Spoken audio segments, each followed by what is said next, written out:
Hello student, स्वागत है आप सबका आपके अपने चैनल WPS में। कई बच्चों के कमेंट आ रहे हैं कि sir D pharma second year के टॉपिक एक्सप्लेन कीजिए। तो आज से मैं आप सबको डी फार्मा सेकेंड ईयर के टॉपिक को एक्सप्लेन करूंगा और हमारा जो पहला सब्जेक्ट होने वाला है वो होगा फार्माकोलॉजी। फार्माकोलॉजी का सब्जेक्ट होने वाला है और ये न्यू सिलेबस का सब्जेक्ट होने वाला रहेगा पूरा, जो ER 2020 आया हुआ है इसमें। ठीक है, तो आप सबसे रिक्वेस्ट है कि भाई वीडियो को पूरा देखा करें और वीडियो पसंद आया करे तो लाइक किया करें, नहीं भी पसंद आता तो कमेंट करके जाएं कि क्या इसके अंदर कमी रह गई है, और चैनल को सब्सक्राइब नहीं किया तो सब्सक्राइब भी कर लें। आज से हम स्टार्ट करेंगे फार्माकोलॉजी, जो कि इसमें कई टॉपिक आपको मिलने वाले हैं। डी फार्मा सेकेंड ईयर के फार्माकोलॉजी का ही हमने सिलेबस आपको दिखाया है। इसमें क्या बताया गया है, देखो, जनरल फार्माकोलॉजी। तो जनरल फार्माकोलॉजी में कई टॉपिक दिए गए हैं। इंट्रोडक्शन पढ़ना है हमको, रूट पढ़ना है, absorption, bio availability, distribution, bio transformation, excretion and general mechanism. ये इतने सारे टॉपिक दिए गए हैं।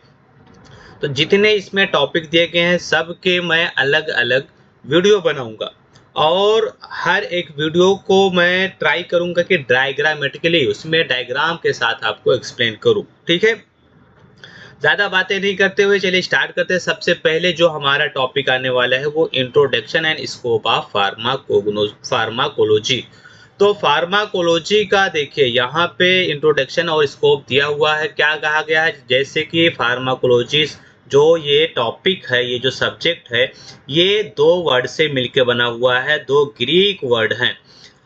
ग्रीक वर्ड फार्माकॉन एक वर्ड है और जिसका मीनिंग होता है ड्रग, दूसरा है लॉजी जिसका मीनिंग होता है स्टडी करना। तो इससे आपको ये समझ में आया कि फार्माकोलॉजी वो सब्जेक्ट है जिसमें आप ड्रग के बारे में स्टडी करेंगे। बट दूसरी तरीके से अगर इसको हम डिफाइन करेंगे तो फार्माकोलॉजी क्या कहलाएगा, in simple word we can say that it is a branch. अगर अब आपको क्या करना है, डेफिनेशन लिखना है, तो आप यहाँ से लिख सकते हो, क्या लिख सकते हो, it is a branch of science, science की ब्रांच है, that study drug and their source. अब ड्रग कहाँ से ऑब्टेन होगा, वो किसी सोर्स से होगा, मान लो नेचुरल सोर्स। अभी मैं आपको आगे बताऊंगा। नेचुरल हो सकता है या सेमी सिंथेटिक हो सकता है या सिंथेटिक हो सकता है, लैब में या मैन मेड, जो भी आप समझ सकते हो।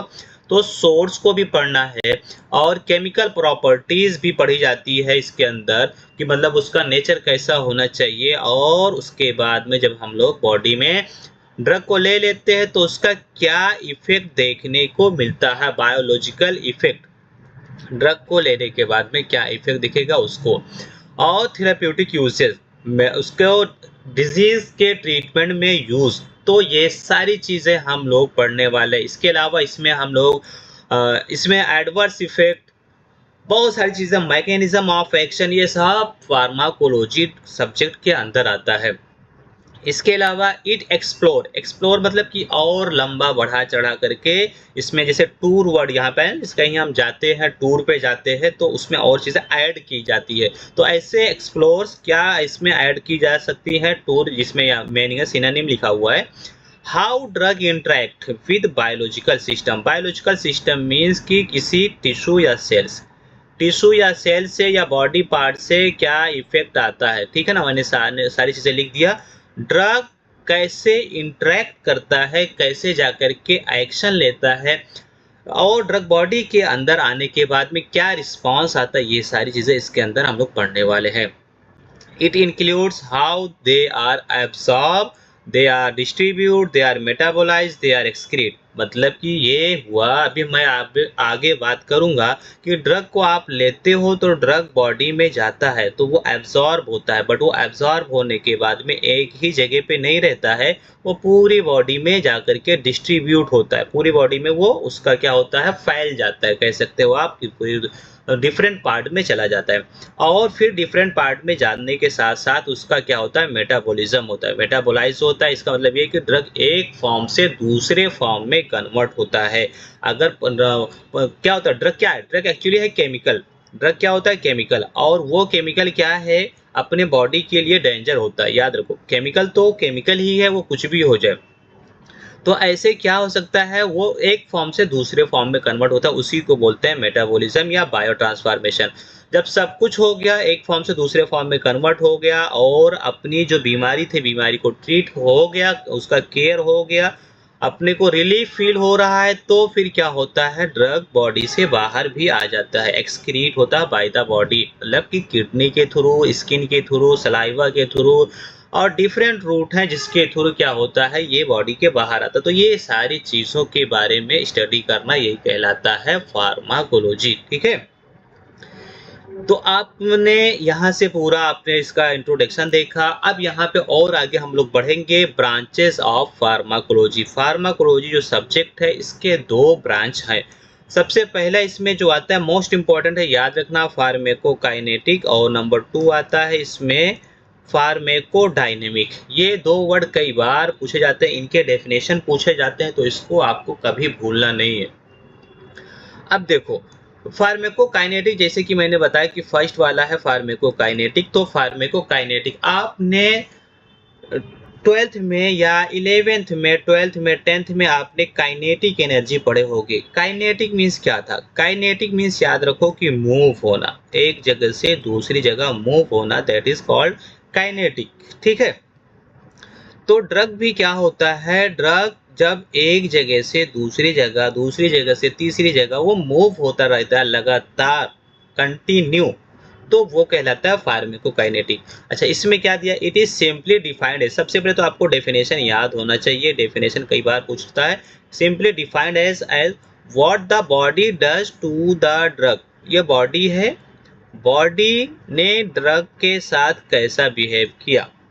तो बॉडी ड्रग को क्या करता है, जैसे ही ड्रग बॉडी के अंदर जाता है, तो ये ड्रग क्या करती है, बॉडी उसको क्या करती है, उसको एब्जॉर्ब करना स्टार्ट कर देता है। ठीक है ना, बॉडी जैसे एब्जॉर्ब किया, तो फिर क्या होगा, ये डिस्ट्रीब्यूट हो जाता है। मैंने बताया ना आपको पहले ही, एक दूसरे जगह पूरे बॉडी पार्ट्स में चला जाता है, और जाने के साथ साथ में फिर वापस कहाँ पे आता है, ये लीवर के पास में आता है, और लीवर में होता है इसका मेटाबॉलिज्म। जैसे कि मैंने बताया कि ड्रग क्या होता है, अगर पॉइजनस है या आयन अनायन जो भी है, आगे बताऊंगा सारी चीजें, एक फॉर्म से दूसरे फॉर्म में कन्वर्ट हो जाता है, मतलब इजी हो जाता है। अगर कॉम्प्लेक्स ड्रग है तो कॉम्प्लेक्स सिंपल फॉर्म में कन्वर्ट होता है, जिससे कि अपनी बॉडी से वो इजीली रिमूव हो सके, रिमूवल के लिए। ठीक है ना, और कोई भी साइड इफेक्ट, पॉइजन इसमें टॉक्सिक इफेक्ट ना शो करे, इसके लिए मेटाबॉलिज्म हो जाता है। फिर जब सब कुछ हो गया, तो हमारी किडनी क्या करेगी, उसको एक्सक्रीट करेगी। अब देखो एक्सक्रीशन कहाँ कहाँ से होता है, यहाँ से किडनी, लंग्स, और बाइल, सलाइवा, माउथ, बहुत सारी चीजें, मिल्क, इन सब चीजों से होता है। तो आपको मैं ये बता रहा था कि फार्मेकोकाइनेटिक क्या है। तो फार्मेकोकाइनेटिक मीन्स कि बॉडी ने ड्रग के साथ क्या किया। ठीक है ना, व्हाट डज, देखो, what the body does to the drug, body ने ड्रग के साथ क्या किया। अच्छा, इसके एग्जाम्पल ये चारों आएंगे, इसको याद रखना है, एब्जॉर्प्शन, डिस्ट्रीब्यूशन, मेटाबॉलिज्म और एक्सक्रीशन। शॉर्ट में इसको ADME याद कर लो, चाहे कैसे ये बन गया, ये क्या लिखा है, आदमी, कैसे करके याद कर लो, आदमी लिखा हुआ। ठीक है, तो ये चार चीजें फार्मेकोकाइनेटिक के अंदर आती हैं। आगे बढ़ते हैं, और यहाँ पे आपको देखने को मिलेगा, इसमें देखो थोड़ा सा इमेज ऊपर नीचे हो गया है, इसको मैं सही कर लेता हूँ, फिर आपको बताता हूँ।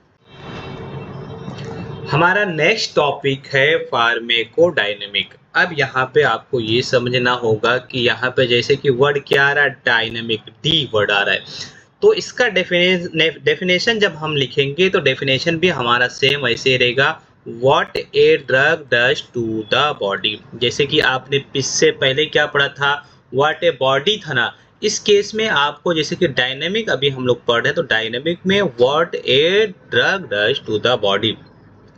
इस केस में हो क्या रहा है, देखो ड्रग है, ड्रग बॉडी के साथ में क्या इफेक्ट शो कर रहा है, अभी भी नहीं समझा ना। देखो यहाँ से ड्रग है, ये ड्रग है, ड्रग बॉडी में जाएगा, तो बॉडी के हर एक सेल में जाएगा, हर एक पार्ट्स में जाएगा, हर एक टिश्यू में जाएगा, और हर एक सेल में जाने के बाद में वहाँ पे क्या इफेक्ट शो कर रहा है, वहाँ पे गुड इफेक्ट आता है या बैड इफेक्ट आता है, इफेक्ट तो बाद में आएगा, उससे पहले क्या होता है, मतलब ये ड्रग कैसे काम कर रहा है, इसके काम करने का तरीका क्या है, ठीक है ना, इसका मैकेनिज्म क्या है।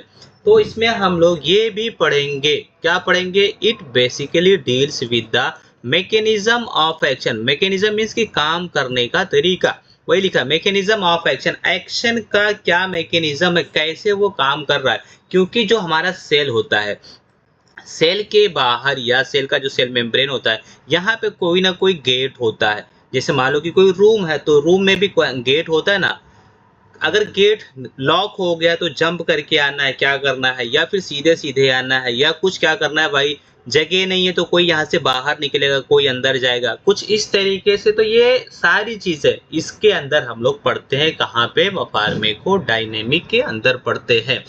तो अब ड्रग जब बॉडी के अंदर गया है, सेल में गया है, सेल में जाने के बाद में उसका क्या इफेक्ट आ रहा है, जो हमारे सेल वहाँ पे क्या हो गए हैं, एबनॉर्मल हो चुके हैं, जिसमें कोई प्रॉब्लम है, तो उस वहाँ पे जाने के बाद थेरेप्यूटिक इफेक्ट हमको क्या देखने को मिलेगा, और क्या उसके यूज या साइड इफेक्ट हैं, ये सारी चीजें हम कहाँ पे पढ़ते हैं, फार्माकोडायनेमिक टॉपिक के अंदर पढ़ते हैं। तो आपने इससे पहले क्या पढ़ा, फार्माकोकाइनेटिक पढ़ा, और फार्माकोकाइनेटिक में आपने एब्जॉर्प्शन, डिस्ट्रीब्यूशन, मेटाबॉलिज्म, ये 4 वर्ड वहां याद रखना है, और ये लाइन वहां पे याद रखनी है, ठीक है ना, body does to the drug. इस केस में आपको, डायनेमिक के केस में ये यहाँ से इतना पॉइंट एनी हाउ आपको याद रखना है, ये वाला लाइन, और इसमें आपको यूजेज, साइड इफेक्ट, सारी चीजें देखने को मिलती है। अब हम बात करेंगे स्कोप की बात। तो फार्माकोलॉजी का क्या स्कोप है, क्योंकि हमको सिलेबस में इतना ही बोला गया है, इंट्रोडक्शन हमको बोला गया है एंड स्कोप पढ़ने को बोला गया है। तो स्कोप देख लो यहाँ पे, pharmacology covers everything related to drug, drug से रिलेटेड हर एक चीज फार्माकोलॉजी कवर करता है, जैसे कि आपको डेफिनेशन में ही मैंने आपको बताया है।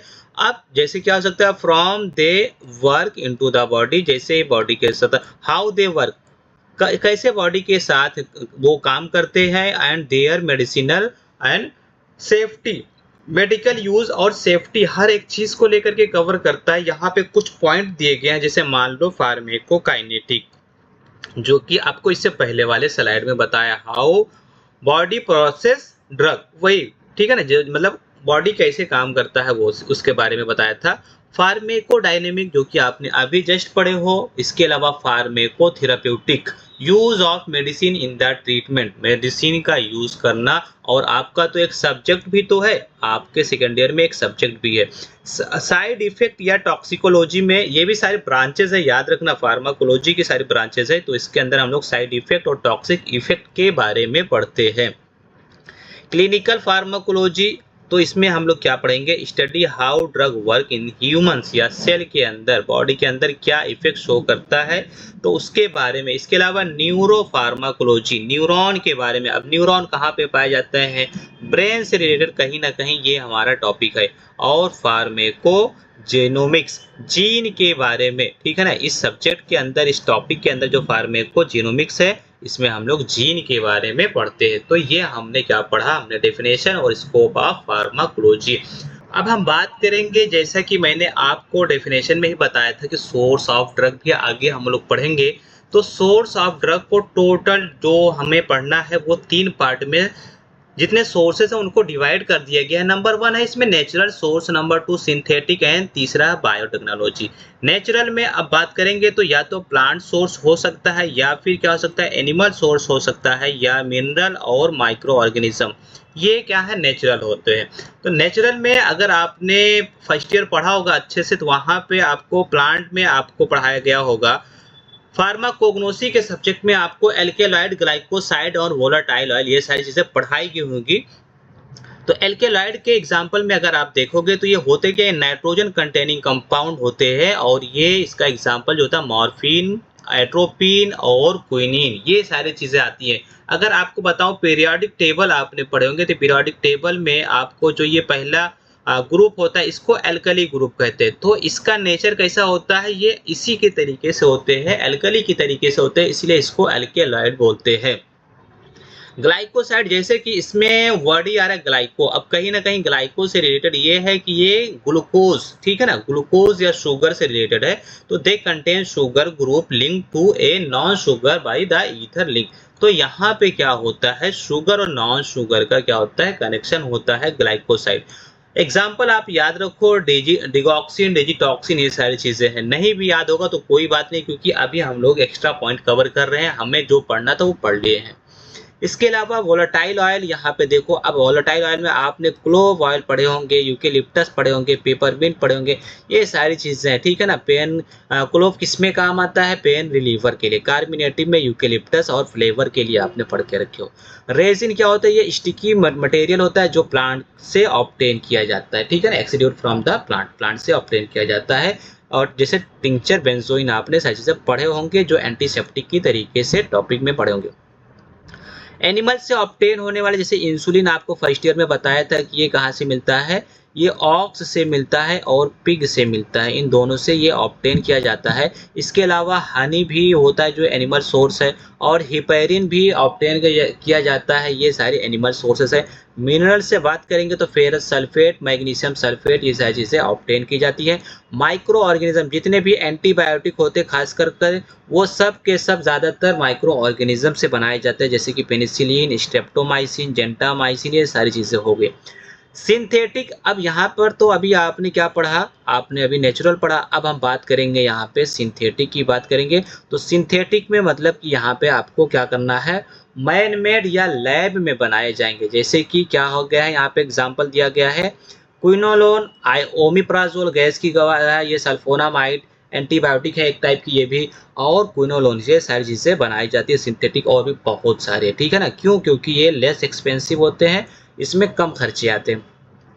बायोटेक्नोलॉजी में ये भी इम्पोर्टेंट टॉपिक है, इसमें अपने सिलेबस में ज़्यादा नहीं है, बट ठीक है, इसका डेफिनेशन देख करके रखो। Several important drug are now produce using biotechnology. Human insulin भी इससे ऑब्टेन किया जाता है, इंटरफेरॉन भी ऑब्टेन किया जाता है, अल्टाप्लेज, ये सारी चीज़ें यहाँ से डीएनए रिकम्बिनेंट टेक्नोलॉजी का यूज़ करके, ठीक है ना, तो यहाँ पे ऑब्टेन किया जाता है। उसके बाद में एक टॉपिक आता है फार्माकोपिया। तो फार्माकोपिया मैं बताऊँ आपको, ये कुछ नहीं है, ये एक स्टैंडर्ड बुक होती है, आपने फर्स्ट ईयर में भी पढ़े होंगे, नहीं पढ़े तो यहाँ पे आप डेफिनेशन याद करके रखो। फार्माकोपिया एक स्टैंडर्ड बुक होती है जिसके अंदर एक ऑफिशियल पब्लिकेशन है। जैसे इसके अंदर इस, अब मान लो एक स्टैंडर्ड बुक मैंने बोल दिया, तो अब एक स्टैंडर्ड बुक के अंदर इसमें हर एक चीज पूरा डिटेल में रहेगा। मानो पेनिसिलिन मैंने लिख दिया, पेनिसिलिन का हर एक चीज, उसका केमिकल स्ट्रक्चर, उसका molecular weight, physical chemical character, solubility, identification, assay method, standard of purity, dosage form, हर एक चीज यहाँ पे लिखा जाएगा। बिल्कुल सेम जैसे मान लो कि अब स्टैंडर्ड बुक है तो ये हर जगह वैलिड होगा, इसमें एक बार जो लिख गया वो फॉलो करना ही करना है, और इसमें ऐसे नहीं लिखते हैं। बिल्कुल हर एक चीज कंफर्म करने के बाद, हर एक पॉइंट को कंफर्म करने के बाद ही में इसमें कुछ लिखा जाता है इस बुक के अंदर, ठीक है ना। वरना क्योंकि क्या होता है, जैसे मान लो कि यहाँ पे इंडियन फार्माकोपिया दिया है, ब्रिटिश फार्माकोपिया दिया है, तो कभी कभी ब्रिटिश वाले अपना फॉलो कर लेते हैं, हम लोग ब्रिटिश वालों को देख लेते हैं। क्यों, क्योंकि वो स्टैंडर्ड हमने मान के रखा है, ठीक है। बिल्कुल जैसे मान लो कि धर्म ग्रंथें होती हैं, जैसे मान लो कि बाइबल हो गया, गीता हो गया, कुरान शरीफ हो गया, ऐसे सारी चीजें हैं। फिर एक यहाँ पे टॉपिक आता है फार्मेको इकोनॉमिक्स। अब फार्मेको इकोनॉमिक्स क्या है भाई, इसके बारे में देख लो। तो फार्मेको इकोनॉमिक्स क्या होता है, एक साइंस है। क्या है, ये एक साइंस है। तो ये साइंस करेगा क्या, इसके अंदर देख लो, ये जिसमें क्या होता है, वेरियस टाइप के टेक्निक यूज किए जाते हैं कब, ट्रीटमेंट में। वैसे सिंपल समझो कि अगर हमको ईसीजी करवाना है, तो ईसीजी क्या है, ईसीजी एक इक्विपमेंट है। अब ये इक्विपमेंट कितने का पड़ा होगा, क्या होगा कि इसका कुछ लागत आया होगा, ठीक है। अब इसको यूज करने के बाद में कितना फायदा मिल रहा है, ईसीजी यूज करने के बाद में कितना फायदा मिल रहा है, ठीक है ना। तो कॉस्ट वर्सेस बेनिफिट, ये हम लोग पढ़ते हैं फार्मेको इकोनॉमिक्स के अंदर। दूसरी बात यह है कि वैल्यू फॉर मनी, पैसे आप लगाओ और उससे ज़्यादा से ज़्यादा आपको फ़ायदा पहुँचे। इसका मेन अप्रोच क्या है, यहाँ पे मेन जो उद्देश्य है, इसका मेन मकसद क्या है, the approach is value for money. Money के वैल्यू मतलब ऑब्टेन करना, मनी लगाया उसको और इंक्रीमेंट हो उसके अंदर। और सबसे बेस्ट ये होता है कि आपने मिनिमम आपने स्पेंड किया और मैक्सिमम आपको उसका फ़ायदा पहुंच रहा है।